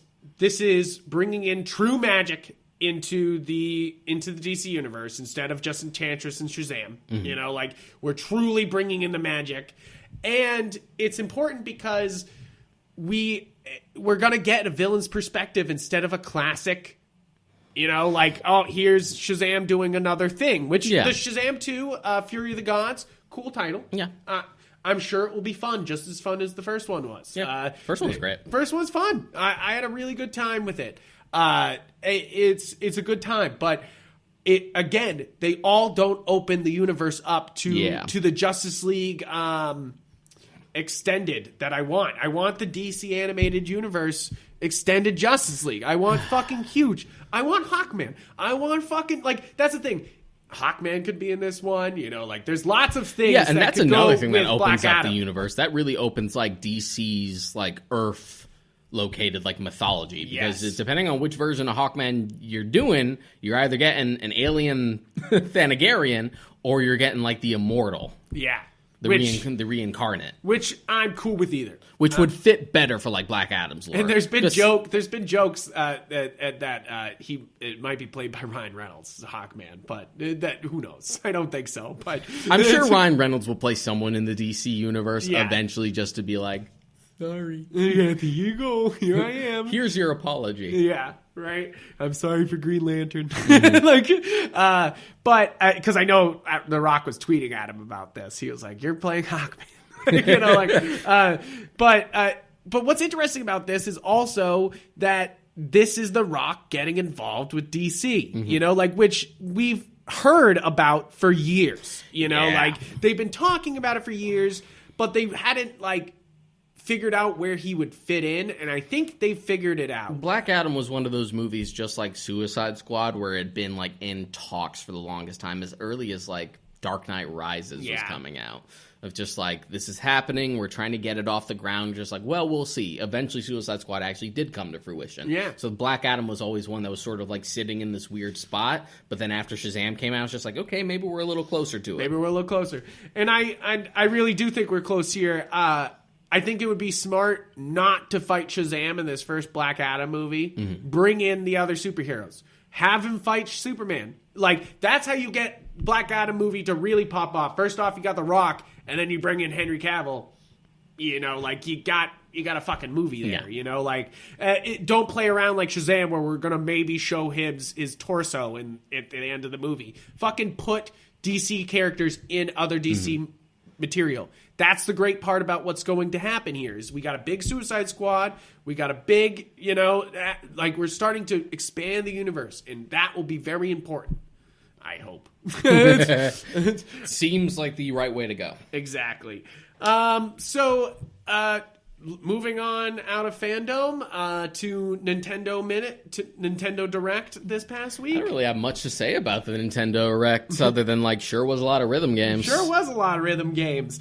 So it basically was, it's an 11-minute tiny direct, and basically was a lot of rhythm games. We're getting what's some of these ones? So we're getting our first Kingdom Hearts game, which is of course very upsetting that it's what we knew it was going to be. It's a fucking Nintendo doesn't get mainline games. They get the spin-off stuff. Yeah, and that's what's sort of upsetting here is that this game even has you can watch videos from the Kingdom Hearts games. So it's That's even, what you get. Yeah, Salt it's in the wound. You're so I get a rhythm game and I get to watch the cinematics without the game. You're so I get the worst parts of the games, and you're I get none of the gameplay. And I get that's what you get for not getting a big boy console, Frank. Shut the fuck up. It's just, for me, it's kind of okay, you're sharing. Why aren't we going the full share here? Why are we not sending it the whole way? I do get it, though. Playing a rhythm game on the Switch makes a ton of sense. Yeah. You can do it with your hands. It's way better than on a PS4. Because you can literally take it off the dock and play the game with your freaking fingers. I totally get what's going on here. The gameplay here seemed a little more fun than it was with the initial trailer they showed, even if I'm really fucking sick of them using KH1 assets. Yeah. They do it all the time, and I'm sick of seeing them. I know. I was when they played the cinematic, I was that's from the first one. I was like, they love to reuse those models. I'm sick of it. They really do. So they got a couple other ones here that were rhythm. We have Fuser, which is the new one from Harmonix, which is, Guitar Hero guys. And no. Harmonix is the band guys, rock band guys. And they're doing a DJ game, which they showed off the multiplayer of the game. This does not inspire as much confidence as you would think. It definitely doesn't look like it's that great of a game.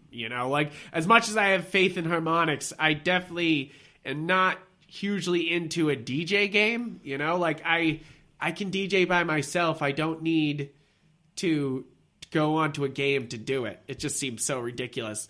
And then, of course, you have the big cash money maker in this lineup, Just Dance 2021. I have not played any of these Just Dance games, but I know for a fact they're still pumping them out on the Wii. Which is hilarious. Which is ridiculous. But not the Wii U. Yeah. That's insane. I mean, hey, they got to appeal to that retirement home crowd. Right? With some good money. Also, Harmonix did both Guitar Hero and Rock Band. That's crazy. I didn't know that. That's nuts. But the basically, Just Dance is just a big cash cow, and every year it's like FIFA. You expect this.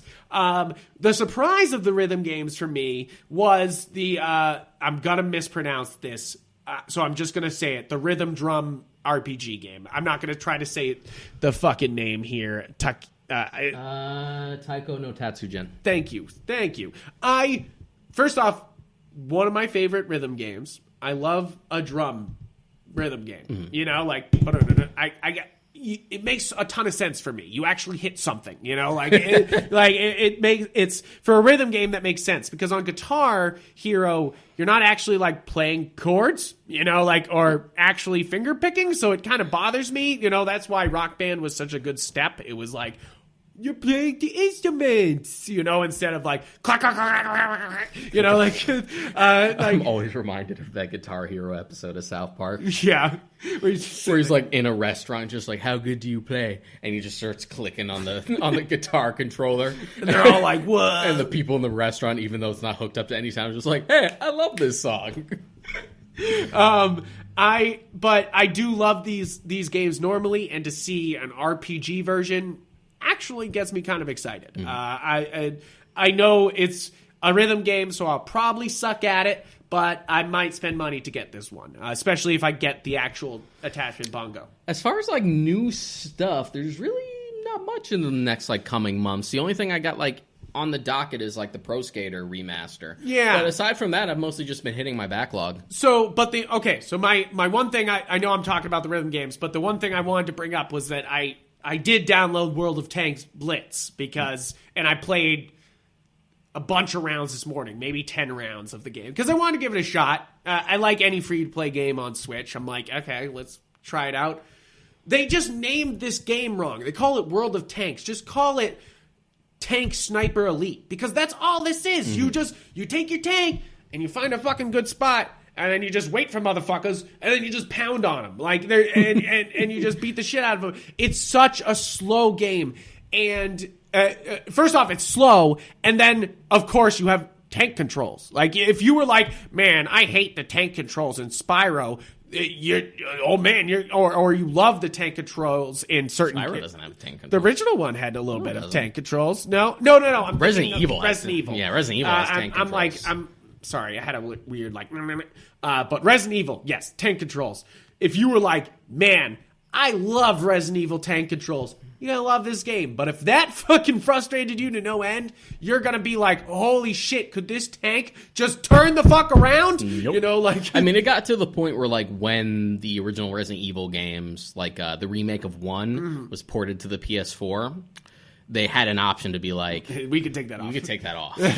So, like, when you move the analog, it just moves in the direction you're moving with the analog. You're like, you get wow. used to it with Resident Evil. For me, like, I just gotten adjusted. I'll tell you what I can't go back to is the original Tomb Raider games. Yeah. Oh, my God, they're so fucking And jank. I just back off the back. I have them. Sometimes I just walk backwards and Yeah, I fall. have them. Like, oh, they're so fucking jank. I've tried.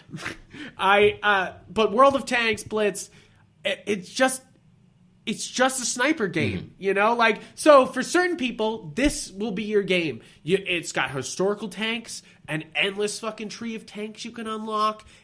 But I don't see myself playing more than what I just played today because the gameplay is so just the same every time. There's something to be said about, like, free-to-play type experiences or games as a service where it's all about just like, oh, it's something comfortable I can just get back into, play around and do, which I get, even though, like, it's not how I like to play. I like to experience new stuff. I'm primarily a single-player guy. I like narratives. I like that stuff. Yeah. But there's something to be said about the appeal to that. I've been playing Fall Guys with my buddies. Yes, which it's fun. I've watched a lot of Fall Guys. It seems fun. Yeah, it's ridiculous. I one of my buddies started streaming, Nev. He follow him on Twitch, Nev at Night.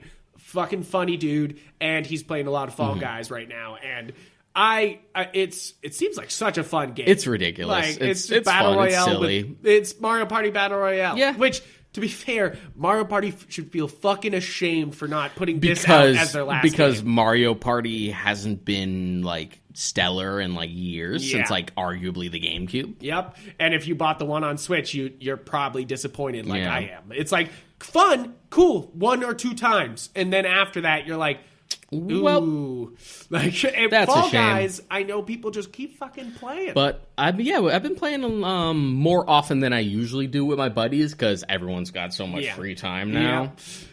Everyone's got it on PS4. You know, like that. It's the most downloaded PS Plus game of all time. Yeah, and I had PS Plus, so I'm like, yoink. Yeah. One of the buddy I talked about at the beginning of the show, who, like, his coworker contracted COVID, so he had to get tested, like, twice. He's, like, fluctuating all the time as to whether he's back or on work all the time. Not only because of COVID, but also because he lives in Chicago, where, like, some of the rides are really bad there. Really bad, yeah. So it's just like, go home. So, like, he's constantly on of, like, I worked, like, 2 days, and we're closing for a week. So he has more free time than usual. It's actually Rob, the guy the only person who tends to comment. Hey, Rob, what's up? He's always bugging me when there's not an episode immediately when he wakes up. I will get better at that. But it's my fault. We've been playing not only Fall Guys together, but, like, other stuff. We have kind of gotten into, like, buying board games. That's funny. And playing them online? Playing online. We've been playing Uno. We played, like, some rounds of Monopoly. You're not even playing the terrible digitized version of Uno? Ubisoft put it out. It's bad. We're playing the Ubisoft Uno. Yeah, it's okay. Yeah, it's Uno. It's Uno. It functions. It's Uno. Basically the same thing with like their Monopoly. They fixed Monopoly because at first cool. they released that Monopoly, it was broken, and Yeah. I would literally, if you had asked me a couple months ago to download Monopoly on Switch or any other console, and I would have told you I'll no. tell you what, we all did run. Most of us ran into a little hiccup. Yeah, where we downloaded the game because we bought it when it was like super cheap. It was like $2 or something like that. Yeah, right. And we started playing it, and for some reason, it would start up and then it would like crash. Then it would start up and then it would crash. Like we couldn't even get to like the menu. Really? So we're just like, all right, who else is having this problem? And what we found is it's sort of an ongoing issue with a lot of people. It has to do with like accepting the terms and conditions, where like it's trying to reach out online to like accept them to run it through, but it's not, and it's sort of like So what we had to do was like go to like the Ubisoft website to accept it, and then once we did, it worked. What? Which, hey, at least there was a solution, but what the fuck? Yeah, what the fuck? But that just shows more stuff that Ubisoft is fucking up. At least with the Monopoly game, you have like the modern version where it's just like, oh, you get to see like the evolving city and stuff like that.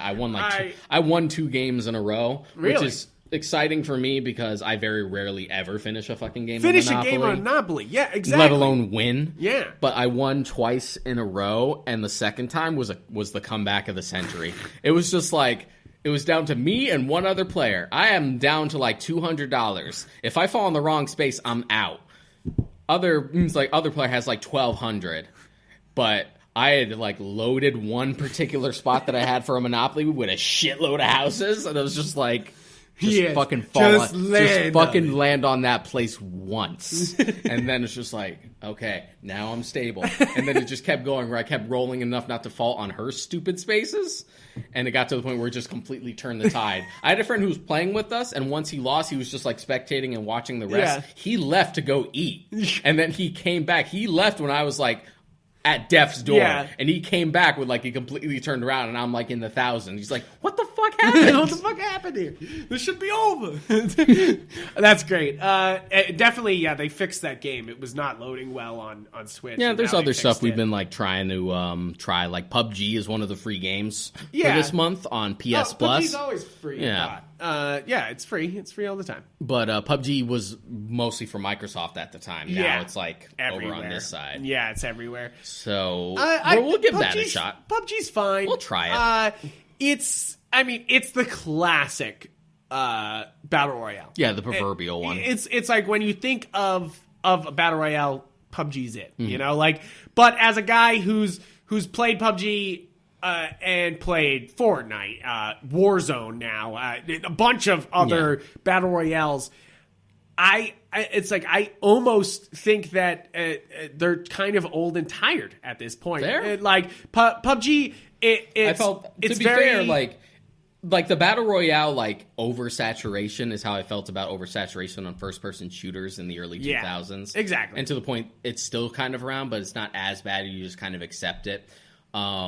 In like the late 2010s or like the early 2010s, like back when you and I were college, that was it for fucking MOBAs. Yes, there was just and MOBAs just blew up everywhere, and I think that's it's very similar situation right now where we're having Fall Guys, who's like, you know, it's a gigantic game at the moment, and it's still a battle royale. Yeah. You know, like.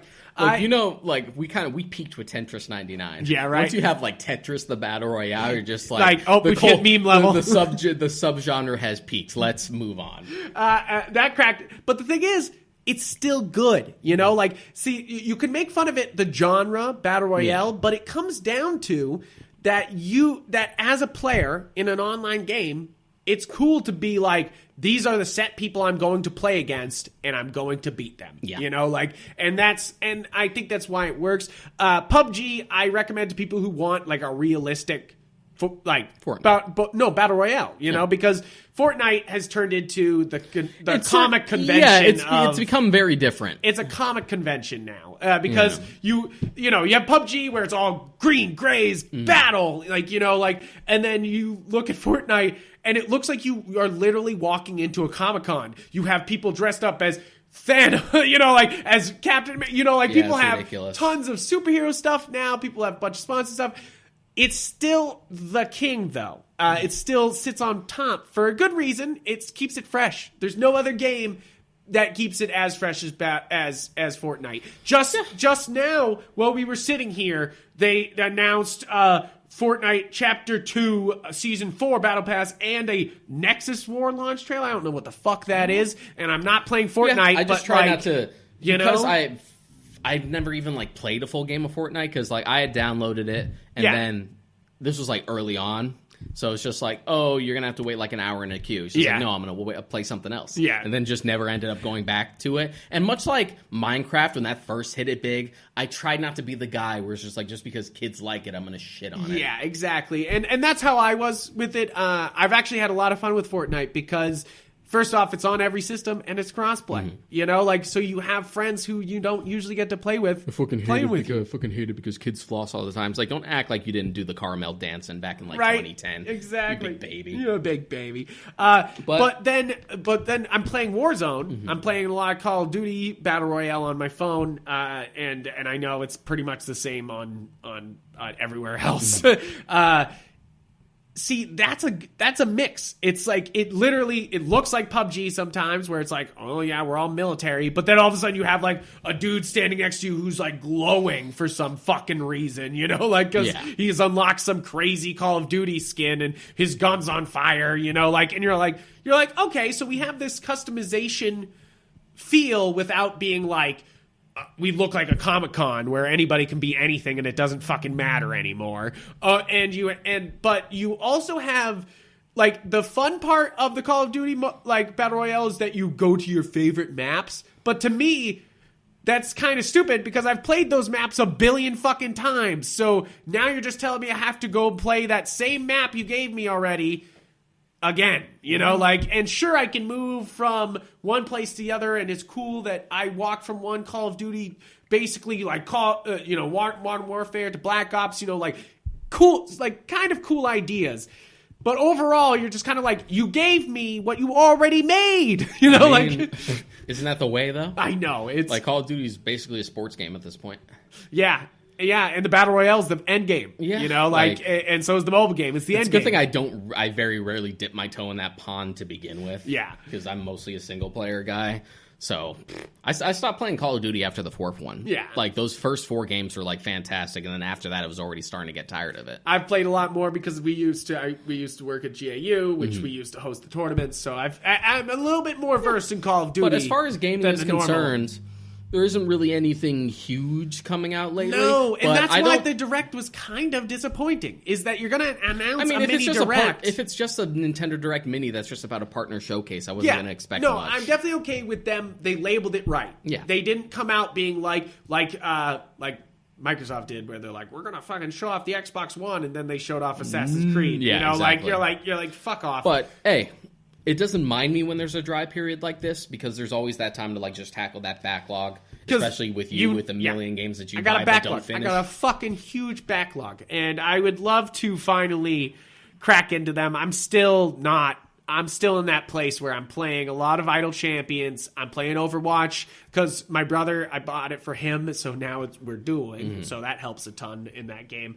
And then I was playing Carrion. I played a little bit more of that, and then I played World of Tanks. You know, so I still haven't stepped away, and I need to. After I'm done with Samus Returns, I don't know. I don't own the Prime games. I could get it.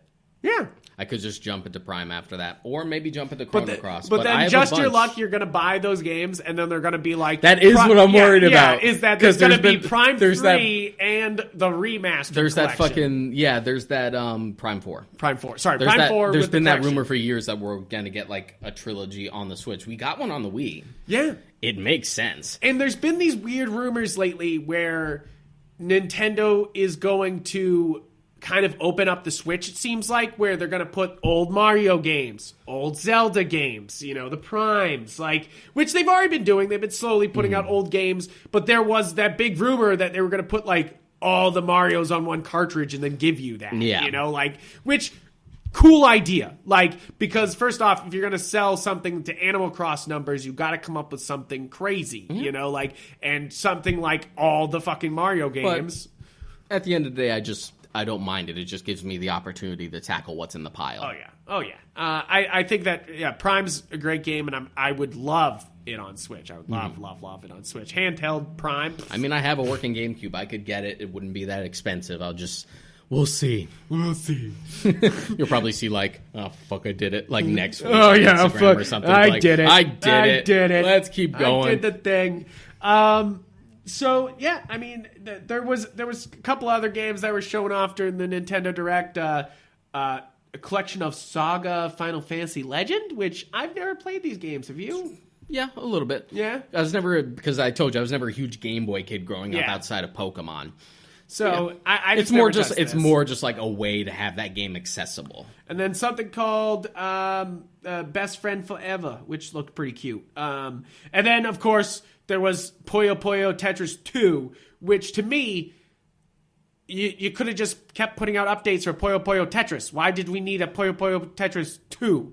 Other than why do you need any other Tetris game? I know that's true. That's a good argument. Is that why I'm do sure, I need I'm sure another there's Tetris some game? I'm sure there's some like gimmick or something like that. There is. Add There's to a story mode. There's cool. the whole story mode for the first time in a Puyo Puyo / Tetris game of any sort. You know, like is adding a story. But I'm not going to buy this one. I did buy Puyo Puyo Tetris on Switch. I do have the original, but I can't get anybody to play with me. You know, like nobody's like, oh, is that 2-player Tetris? Let's fucking go. You know, like not many people are doing that. Yeah, that's the thing. And as much as people love Tetris, but then now it's like, oh, you want to play Tetris? Let's play Battle Royale. Let's play Tetris 99. You know, like let's Battle Royale it up. You know, like let's not fuck around. I have to just like be happy with the fact that when Tetris 99 came out, I got in the top 11. Yeah, that's about it. I got to 3. I was trying to get to top the top 3. I was trying to get to like the top 10 at least. I got top 3. But now the game's been out too long. People are ridiculous. It's like any fighting game where if you take too long to play the game, you're just going to walk into a bunch of professionals playing the fucking game. You know, like that's sort of my problem trying to get back into Injustice 2. I would like to platinum it because I wanted to platinum it. I just need to get the missing online trophies. But I'm so rusty that I'll just go there get annihilated. Nah, you'll do fine. I was great when you're I first pretty started. fucking good at it. No, it'll be fine. The few times I do play it again, it's sort of like a lot of it is muscle memory, especially when I play as like with my a fighting two best game. characters. I always feel like it is. It's like I can step into an old fighting game and immediately know what I'm doing. You saw that like memory that I shared about that fight? I had forgotten how good at that game I was. Yeah, because I thought I was good at the game, and then you came over and handed me my ass. Like, I mean, everybody I fucking knew at Injustice, I was like, nobody can beat me. I'm fucking doing great. And then you came over and just handed me my ass on every one of my characters. Like Aquaman, fucking Nightwing, everybody. You just, so I think you'll be fine. Get that platinum. I'll just wait till 3 comes out. Yeah, I know that's like an inevitability. That'll be like next gen. Yep. So, I mean, that's pretty much it, guys. That's what it. we've been doing, what we're talking up about. To. Filthy Casual 2. Let us know if you guys like this episode. If you want more, we could do a trilogy. We could continue doing this. This could just be like a regular thing. It is every off week being. Yeah, it could Filthy just Casual. be. It is refreshing just to be like, what you been doing? What do you want to talk about? Exactly. Because as much as we love doing the topics, because I don't feel like enough podcasts do. Yeah. To like really go in depth on a particular topic, sometimes there is a pressure on that. Yeah, there is, and because we want to bring something new to the table when we're talking about those things, you know. So we put in the hard work. But thank you guys for tuning in. Please let us know what you think, and please subscribe, follow, wherever the fuck. We got podcasts everywhere. Please check out GalaxyGeek.com where we post the podcast and other things. And please check out our Twitters. I'm Yep Frank on there. Mod Crike on there. And please on Twitter, like reach out, let's talk, let's what chat. Else is Twitter for but yelling at each other? Exactly. So come yell at us. So thank you guys for tuning in, and I hope you have a great rest of your week. See you next time.